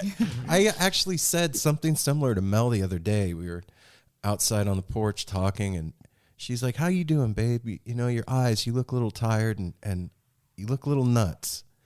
And I was like, I feel like there's two of me right now. Like, there's one guy that's just completely content and happy that we have a beautiful home and food and somewhere to be safe. And then the other one of me wants to go run and scream in the street naked, at the exact same time. Those two people are existing in my head. And it is like you say, man. The person that wants to run in the street screaming and naked, is that negative or positive? Because it sounds kind of freeing. Yes, very free. All right, I'm with it. you, Dave. That's you right. You guys take over. I'm out of There here. he goes. Oh. He needs something dramatic like that right now. Yeah, well, I mean, I can't possibly know what it feels like to have 30 plus years of touring and playing in front of live audiences and that kind of just energy your life coming at me. Yeah, and that's my life. But I do know what 30 years of receiving that music has been like and having it cut off. And it's a trip, man. It's like missing a limb in a lot of ways. It's painful. It is painful. You posted something on your Instagram the other day that I really appreciated, Dave. That was talking about how we are all going through a trauma right now. You'd listed, it was like a little list of things. It's like our brains are not working at full capacity. It's not capable of right now. And we're all experiencing a trauma. And to that note too, like we're starting to see things kind of open up and stuff. And what I'm seeing with our family right here, like last weekend, we went out to dinner as a family to a little spot here with social distancing, but it was such a magical thing to be able to do. I think when we're coming out of this and things we kind of took for granted. Like, I mean, that's something you could do any night of the week. You go every night to eat if you want to. There's just going to be so much beauty that comes out of this trauma that's kind of happening to us. Appreciation, Gratitude. gratitude. Yeah, new Absolutely. love, stronger love, Yeah, and I bet the food tasted Oh my more God. intense. The experience of being around other people was more exciting. Mm-hmm. I think that there has been an appreciation for the slowing down, the quieting of the mind. It's almost been like there's been a lot of tumult and, a whole lot of you could listen to our government and our advisors walk science back 50 years. But in your homestead and in your mind and in the people that are vital to your survival, it's quieted. And it's something that my wife and I have really, we've spent more quality time together in the last 4 months than we have in the last 4 years. And not that there's anything wrong with running around and doing a lot of business. I've recorded in Woodstock, I've recorded in Richmond, Virginia, I've recorded in LA, I've recorded in Oakland, and I've played planet shows all over. And that's great. but kind of stopping it for a little while makes me appreciate it more, because I was on like the high speed escalator. You know, it's like being on the expressway as opposed to in the local lanes. Right. And we drove down to West Marin yesterday to have sort of a social distance picnic with some friends on their ranch, and picked some blueberries. And we took the long way getting there through the hills of West Marin. It was just a gorgeous day. And we were able to drive slowly down curvy roads and saw a lot of bicyclists and, you know, people doing what West Marin and Sonoma County are known for. Right. But by the time we went home, we wanted to get back to feed the dogs and everything. And it's the first time I've been on the 101 since I drove up from LA on March 14th, the first day of the Bay Area lockdown. And it was like being shot into something that was almost too fast to understand. Now I can drive. I can get from where I live to LA in 6 hours, because I can drive, man. I've been on the road for 40 years. I can drive. Afraid. But this was just like between Petaluma and Santa Rosa. Section on the 101. It's not crazy. It's not like Oakland. No. You know, but it was like, oh my God, the on-ramp is ending and people are flying. And that's like, wow, how quickly we forget the intensity of life that we had normalized. Yeah. You know, and an event like this, calming and slowing, it's daunting to get back into the slipstream, but it's been wonderful. I mean, I've done a few interviews during this quarantine thing where I'm like, is it wrong for me to say that I'm kind of enjoying this? No, you know, you're allowed to enjoy shit. I mean, I hate the fact there's a plague out there killing people and that we don't have any information about it. But at the same time, I fully appreciate so many of the things that I'm hardly ever here to appreciate that I work for. Wow. And that's, you know, to me, it means the world. We have this little white peach tree. It's scraggly. It's just really kind of pathetic, but it puts out peaches for about a week this time of year. And I'm never here for that. But I just went out and picked a bunch of them, and they're delicious. Make a peach pie. And that's stuff you can taste, literally. Yeah, that's real. That's what we're hearing from several people too. As we spoke to Billy Strings a couple weeks ago, and this is a young guy, and he goes, this is the first time in 5 years I've been at my home for more than 5 days in a row. And then he said, and then he spoke to Sam, who was it, Sam Bush. He said, he goes, this is the first time I've been at home for more than 5 days in 30 years, son. and they're enjoying it. They're finding new things. He's like working on his car. He has not had the chance to do in years. And it's nice to hear that you guys are getting that. Well, Billy and I talked about it. I did his podcast a couple of weeks ago. And, you know, he's a highly evolved soul. Oh, yeah. Yes. I enjoy everything I do with Billy, and he was the first person that came, and he had picked the Neil Casal song he wanted to do, and I put him in there with the Circles Around the Sun guys, and because that was the last project Neil and I were talking about, was I was going to produce a Circles record with Billy as a guest, kind of like the Russo and Circles record they did. Right. And that obviously never came to fruition, but you know, Billy sat in with Panic at the Ryman on our acoustic shows, and the day that Neil passed away, I spent the afternoon with Billy at Vance Powell's studio talking about mental health and talking about things that it's easy for me to forget the perspective I have at the age of 55 when talking to someone like Billy, but when I encounter someone his age that is so highly evolved, very similar to the way Dwayne Trucks is, there somehow have been privy to a little experience and some second or first-hand knowledge that pushed them a little farther than most people their age. Right. And, you know, it was a great day. Spent that in a great studio, just shooting the shit with Vance Powell and Billy Strings and me, and about wanting to help people. You know, and how musicians, we find ourselves in a position, a lot of people, those of us who are approachable, we're often approached by people who want our perspective on a mental situation. Right. And it can be exhausting. And you don't want to turn anyone down, but you've got to refill your psychic well, and that's what Billy and I were talking about. You've got to take the time to refill the psychic well, otherwise the material that you generate isn't really going to be vital. It's thin. It's going to be, did you say thin? Yeah. Yeah, it's going to be thin. It's going to be sort of diaphanous and not really chunky. Yeah. So, but Billy, he's a great example because he's been working his ass off. Yeah. Because that's what young people do.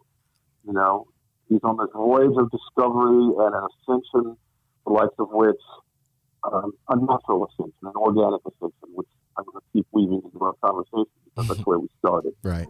Billy's been on my radar for 10 years since he was a little guitar wonder kind that wore a polo and had scrappy hair, and was like, it was him and an older guy that was the teacher handler.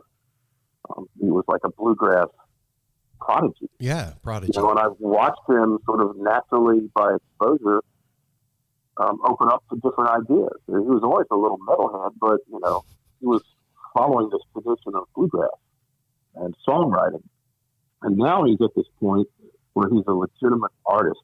He can integrate it all, and there's fantastic things on the future from Billy. So yeah, that's the thing with artists like you and him and others is you've taken a traditional thing like playing the bass, or let's just say bluegrass, and Billy's stuff is all its own. You can't, I can't call it, it's bluegrass-esque, but it's not traditional. And, they try and come up with names like jamgrass and all that stuff, whatever. It's its own thing. That's Billy Strings music. And like with you, the whole lead bass thing, like that's your thing. Nobody else does that. It's unique to you. It's special. And that's the beauty of the true artist. I can copy somebody else's painting, but I can't paint the Mona Lisa. You know what I mean? That's their own thing. Right. There's an inspiration. That's the gift of the curse that you hear about with artists. It's a burden. It's a gift. It can reap amazing rewards, or it can leave you penniless and miserable. Yeah, that's the and flip I've seen side. examples of all of it from all kinds of art, not just musicians, but painters and artists. And I've always been drawn to artists. My mom was a ballet critic for the Richmond paper, and she also worked at the Virginia Museum. So I've been dragged to all kinds of traditional ballet, modern dance. I saw Alvin Ailey's troupe when I was a kid. I saw Moominshans, which is some really weird stuff. You should look it up. It's weird. Totally. I'm in. I like weird. And but also she worked at the council shop on Saturdays at the Virginia Museum, and so I knew all the back tunnels and weirdness through the museum. I spent hours and hours and afternoons by myself at the Virginia Museum looking at jewels and Egyptian artifacts and Byzantine paintings and modern art, and it just all that stuff was my best friends. And understanding that the dichotomy of you got your art stars, you got your music superstars that reap the benefits in their lifetime and maybe still manage to generate amazing art. And you've got the Van Goghs and the people that never saw anything during their lifetime, and their art continues to just unfold and influence people. Right. There's an unfairness there that is like a gift and a burden. Artists know when they're cranking out good product. If they say they don't, they're full of shit. Straight up, they're full of shit. It's like, is there self-doubt in an artist? Of course. But we all know when we've made something amazing. Right. And so it's like, if you're lucky, you get some reward for making, all right, I knew it was amazing. Check it out. I go buy a new car, pay the rent this month. Right.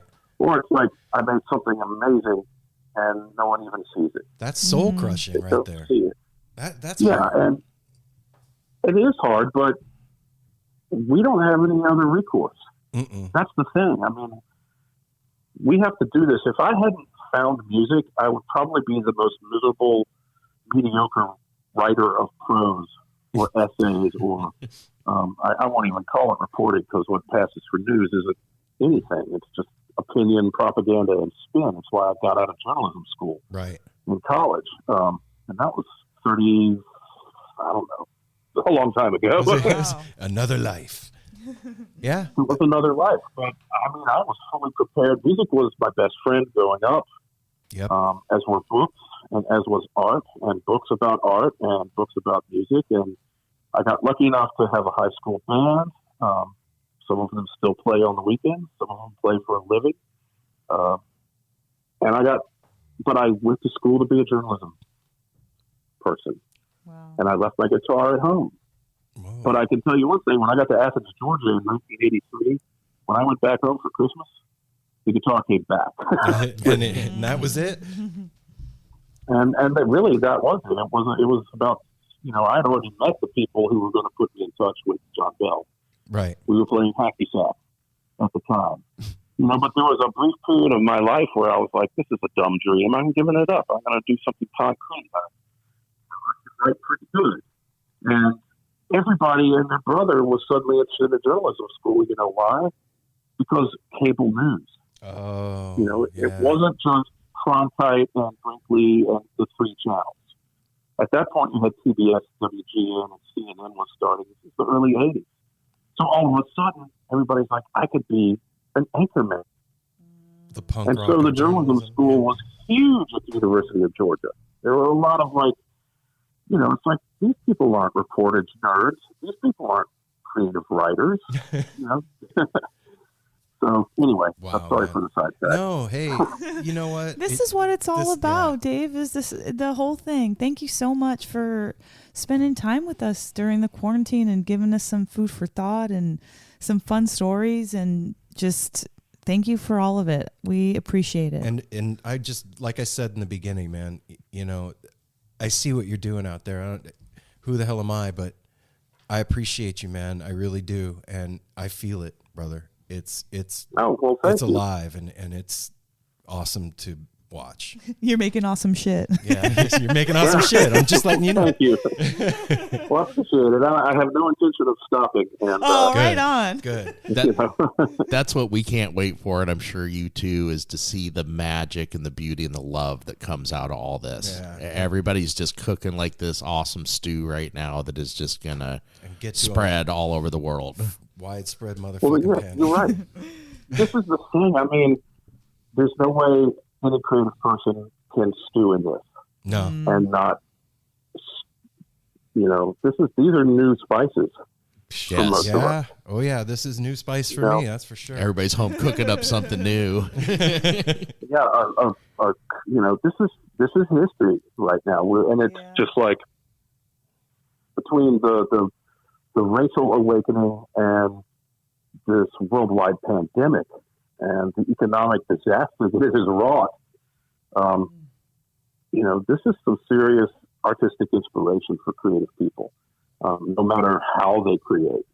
Even just for people who wouldn't consider themselves creative, they have had their minds rearranged.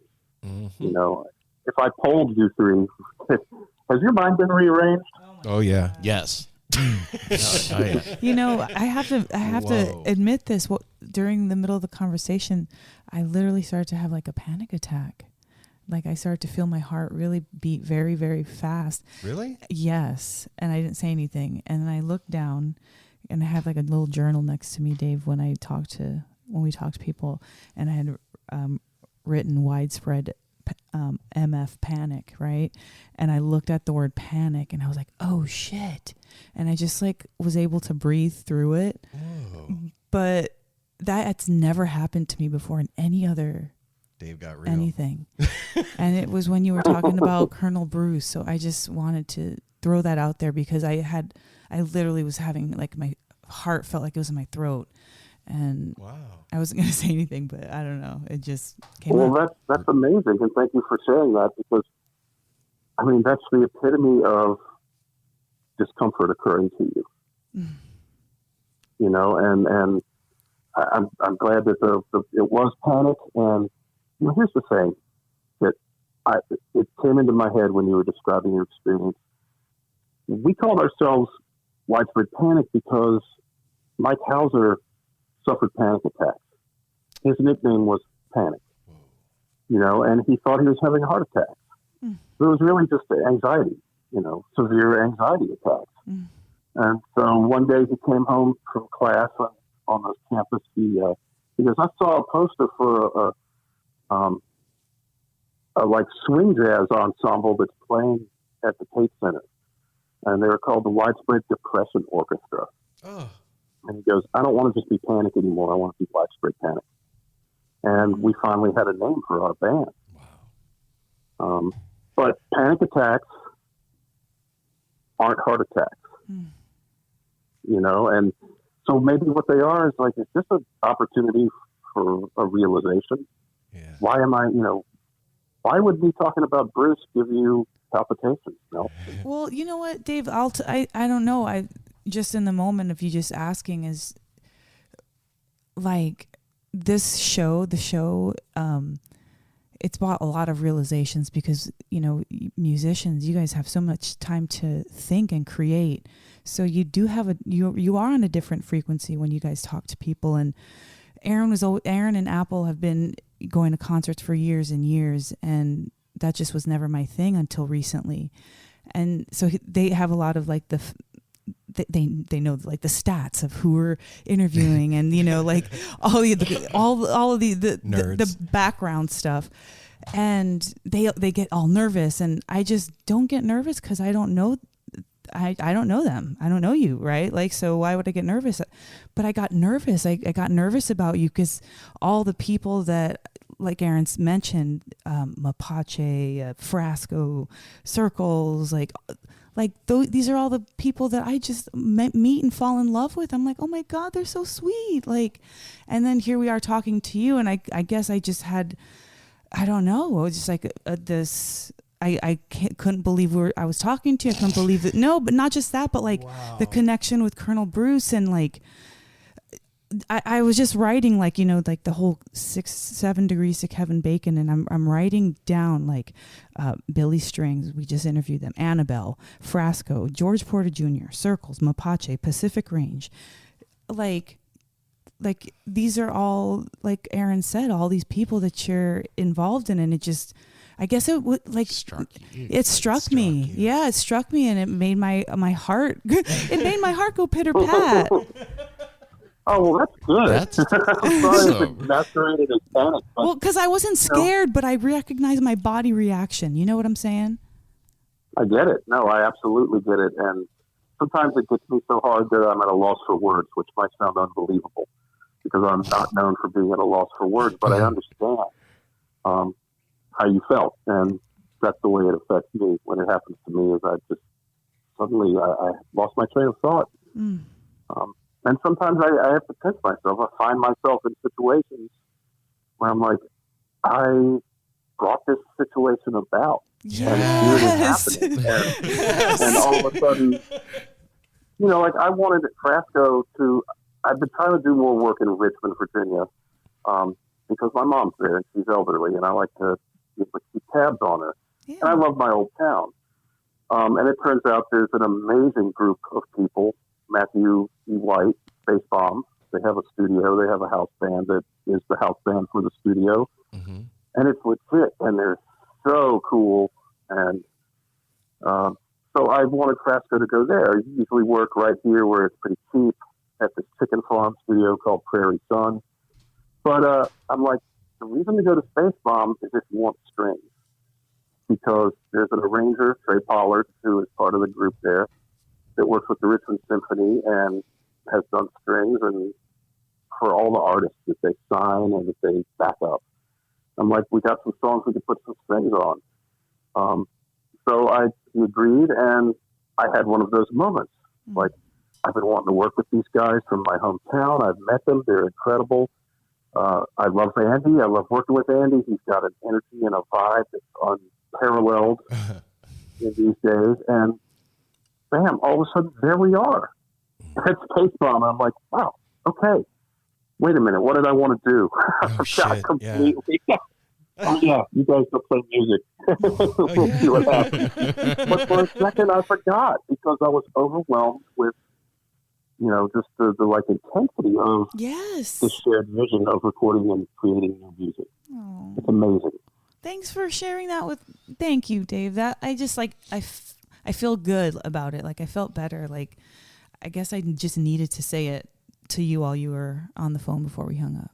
Oh. Well, I'm glad you did. Thanks. Yeah, that's a huge deal, Dave. You, I mean, you don't know us from Adam, but that's a big deal for her. Mel and I have been married for almost 23 years, and we've been through hell together. And great stuff. And amazing shit too. Amazing stuff. And that's one thing with her that I've never seen is the I don't even know what to call that. Getting super excited or anxious about stuff. Mel's usually extremely even. Like that's my barometer. I'm the nutbag. I'll go nuts about stuff, and she's like, "Yo, reel it in, killer. Come on, bring it back to earth." Yeah, come on back down." But to get that reaction out of her, like, there's certain people that we speak to on the phone that their energy comes through the ether into the room. Yeah, they're here with us. They're here. You could feel it, and you're one of those people. And I was experiencing it, and I'm just doing my thing. But I noticed her out of the corner of my eye, and it was odd. And so that's really cool, man. So thank you for that. Well, thanks for letting me just yabber. Yeah. I appreciate it. I love it, man. That's our this favorite was thing. awesome. And I can't wait to come to a Panic show and scream and holler and dance and sing with you guys, man. And thank you. What a celebration that's going to be. I hope it's sooner than later. It's on. Is there anything, Dave, now that you're nothing, huh? I just wanted to pretend to ask, and hopefully there was going to be an answer. Where are you playing next week? Yeah, like Billy said, I'm going to do the basement. Wishful thinking. Do the kitchen tomorrow. Right on. Well, just know that we've got the best science that we can, and we're looking at all options and all possibilities. I think what Billy's doing, playing these empty shows around Nashville, is fantastic. It's easy for him to do because it's for acoustic instruments and some microphones. Right. Panic is a much bigger machine, but we have talked about how we could possibly do that. If that's what it comes down to, doing like a simulcast from some club that was equipped to do it properly, professionally, you have a sound and it looks great, then that's the foremost on our mind. The main thing for us is we don't want to endanger anyone. Right. And the lack of actual science and knowledge that we have, even the best of us have, isn't enough to eliminate that possibility, at least in our minds, of doing unintentional damage to the people we love. So that's where it is right now. But we are certainly doing the best we can. Cool, man. To make something happen soon. And studio world will open up sooner than the big live world. We'll get some music. So the projects I've been involved in, the Kenny Roby record is going to come out very soon, where I stepped in for Neil to produce that. And the Neil Casal tribute record that we were working on is about to go live with a Kickstarter, and we're going to release the Billy Strings track with a video done by Justin Kreutzmann. That work is ongoing in so much as we were lucky enough to have all the stuff recorded. So we don't need to put a big team together to mix it and get it prepared for release, at least song by song. So music's coming. The celebration's, going to wait for a little while, but we have our fingers crossed. Music first. And we're all hoping for the best. All right, man. We'll talk to you soon, Dave. I'll let you know when this is coming out, man. And I appreciate you, brother. Thank you so much for giving us your time. Thanks for the opportunity. Yeah. Thanks, Dave. Thank you, and enjoy your wife, your dog, and that peach tree. Yeah, you guys too. Nice to meet all of you, and send me whatever materials you need, and I'll put it up when you're ready to go to the airwaves. You got it, man. You have a beautiful day, Right brother. on. We'll talk to you soon. Yep. Thank you, guys. Bye-bye. Peace. Bye.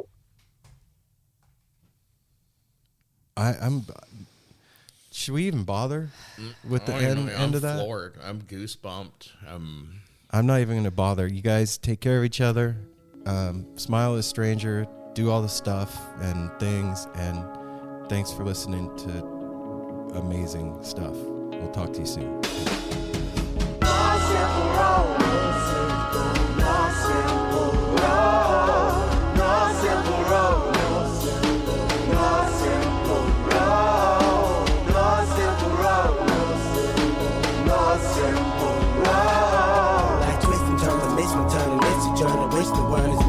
But it's a burden. Family needs has been deferred, and hella means been the earth. And alchemy can bring the birth, the melody of a newborn. So persistent, so resistant, so insistent, so commitment, so resilient. Or haven't you learned it? One simple road.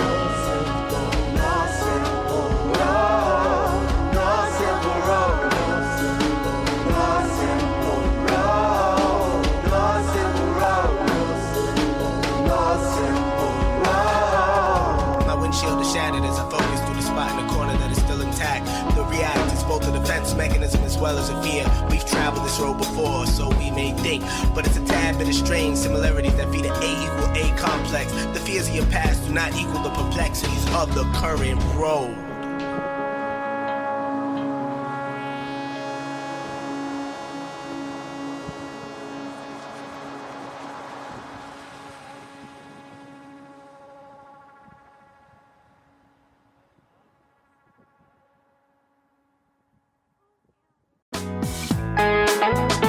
Hey listeners, I want to tell you about the April-May 2023 issue of Relics magazine. Features a Dave Matthews Band cover story with additional articles and interviews with The National, Graham Nash, Wayne Shorter, ALO, Ivan Neville, our friend Eric Krasno and Stanton Moore, Marty Stewart, and much more. Check out the latest version of Relics and subscribe now at relics.com/DMB. Thanks, Relics.